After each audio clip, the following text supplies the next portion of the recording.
If you were to tell me 5 years ago, 4.5 years ago, that I would have this outgoing, funny, energetic little boy, you know, I wouldn't have believed it. I came back to her, I said, I just saw her eyes, I said, they're the prettiest blue eyes, and I knew she was going to be all right. The nurse took her out to the nursery, and when she got her out into really good light, she just went, oh no, something is wrong. There's a very bright future for that child somewhere. There's something big in store for him.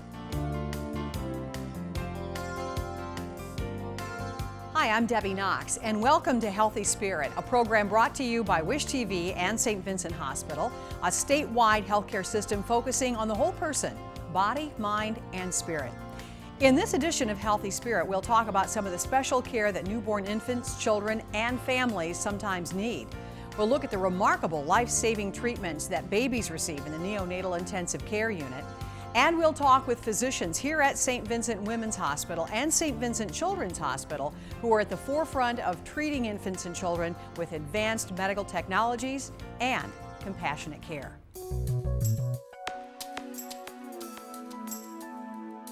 Hayden Foose seems as active as any 4-year-old boy, yet unlike most, Hayden has had 3 complex heart surgeries. How soon did you realize that he had a problem after he was born? About 24 hours after he was born, there were just some small signs. His blood pressure, changing color, he wasn't eating well. You know, it was later in the night where they really started to turn colors and go down. That's when the doctor on call came in and you know, said there may be a problem with his heart, and they did an ultrasound, noticed his heart was enlarged, and thought we needed to take the step towards getting him to Indianapolis. Hayden was born with a condition known as hypoplastic left heart syndrome. That's a condition in which the left side of the heart is seriously underdeveloped. I had a chance to talk with Dr. Simon Abraham, a pediatric cardiovascular surgeon, about Hayden's condition. It's a congenital malformation in which the left-sided structures of the heart, the main pumping chamber, the left ventricle, and the valves that are associated with it, either do not develop or are so unusually small that they are not able to be used to support life. The left side of the heart really pumps the blood throughout the body, and they're malformed to the point that they cannot be used. There's no particular genetic syndrome or gene that's been associated with this. It seems to be a random thing that occurs. It's the most common lethal anomaly found in heart anomaly that's found in newborns, but they haven't found a genetic basis for it. And so most babies you'd like to operate on usually within the first week of life. And the data has shown that if you wait much more than the first 2 weeks of life, the success rate of the operation starts to go down. Hypoplastic left heart syndrome is considered one of the most complex cardiac defects seen in newborns and of all congenital heart defects. It's probably the most challenging to manage. Hayden's treatment involved a series of operations. I also talked with Dr. Sanjay Parikh, a pediatric cardiologist who is monitoring Hayden's progress. They do spend a fair amount of time in the hospital in the first couple of years of life. The first stage operation for this condition tends to be the most difficult and critical one. That's the one that often leads to prolonged hospitalization, sometimes as long as a month after birth. When was his first surgery? 9/17/02. And he was born? 9/13/02. So 4 days after he was born, he was having surgery. So what did they do? Oh, it was a real long day.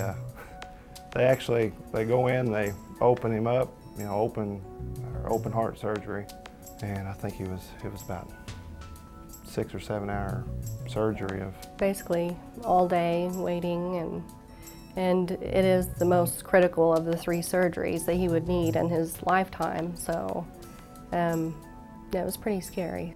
Hayden needed 2 more surgeries to complete the corrections that were needed for his heart to work more efficiently. Since you only have one pumping chamber that's available to work, what you're doing is really moving around the sources of blood flow and figuring out how to get blood into the lungs at appropriate stages of his life. And the second operation really is used to take the blood from the upper half of the body and place it into the lungs. In the third operation, blood from the lower part of the body then is added to that circuit so that all of the blood, the blue blood from his body, gets into the lungs to pick up oxygen.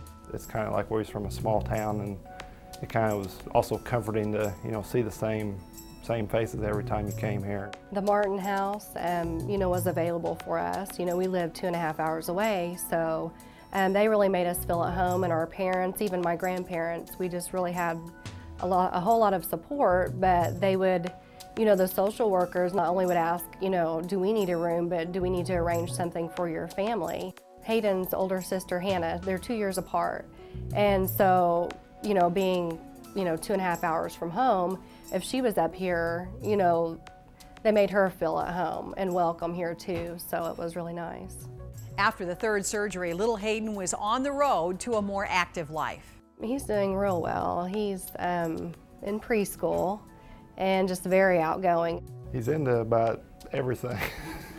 Music, sports, just like any other little boy his age. He's an entertainer more than He really anything. is. He's funny. His personality. He tries to entertain everyone. Yes. Sometimes it gets him in trouble. But he's just a great kid. He's made so many people laugh, so I just love it. Several children who are 20 to 30 years out of a Fontana operation continue to do very well. Once they've overcome that, they really don't face any major difficulties. Now, as they get older, there are likely to be some limitations on what kind of intense competitive sports the child might be able to do, for instance. But except for some possible limitations with intense activity, there are not likely to be any major limitations as he grows up. There are limits on what they'll be able to do.